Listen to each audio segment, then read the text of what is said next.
So I did my postdoc at Cambridge University, UK, for 2 years. And, as a kid, I used to study butterflies. I was known as Dr. Butterfly among my, school friends. And, I was this strange, nerdish boy in the class. Anyway, so when I was in the UK, I bought this book, Butterflies of the British Isles.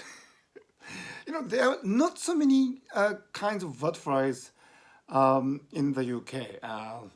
Only about 50 of them, I think. In Japan, we have about 250 butterfly species, 250 butterfly species. So in the UK, they have only 1/5 of that. And, oh, look at all these beautiful butterflies. Wow, aren't they wonderful? Yeah, many people mistake this kind of butterfly for a moth. This is not a moth; it's a butterfly. This is another really wonderful butterfly. Yeah, it's so beautiful, isn't it? And one thing about the UK that I really admire is that they have this day called the Butterfly Count Day, where they ask the kids to go out into the fields, and the kids have these notes, and they count the number of butterflies they encounter in the fields, and they record the numbers and species and so on, so that this survey would tell you the status quo of the butterfly conservation in the UK. I love this kind of approach. Although we do have amateur butterfly lovers in Japan, I was one of them. I am one of them. I really love to watch butterflies fly when I go for a run.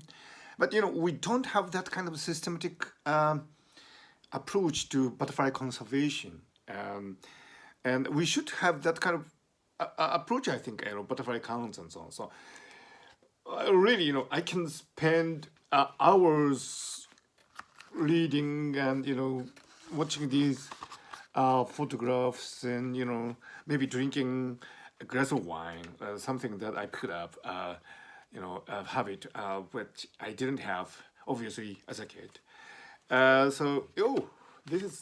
Here's another wonderful butterfly here. So oh, this is really beautiful, gorgeous. But one thing I can tell you about the butterflies is they are better when you watch them live.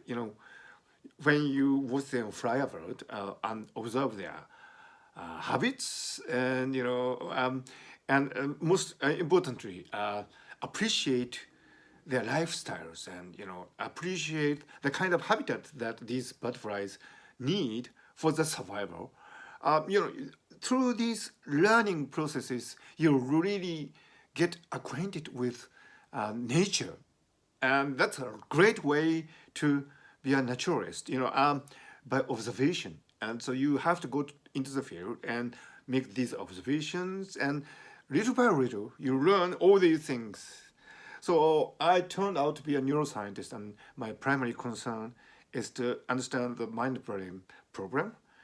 And I write about ikigai and all these things. But when I was a kid, I really loved butterflies.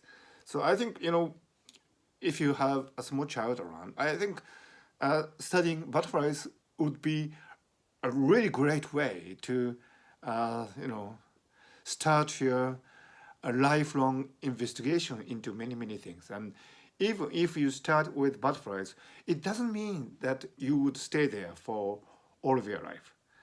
I have traveled, and I am traveling, but I'm proud to be saying that my investigation started with these wonderful creatures. Look how beautiful they are. And it's published by the Royal Society for Nature Conservation, a great society.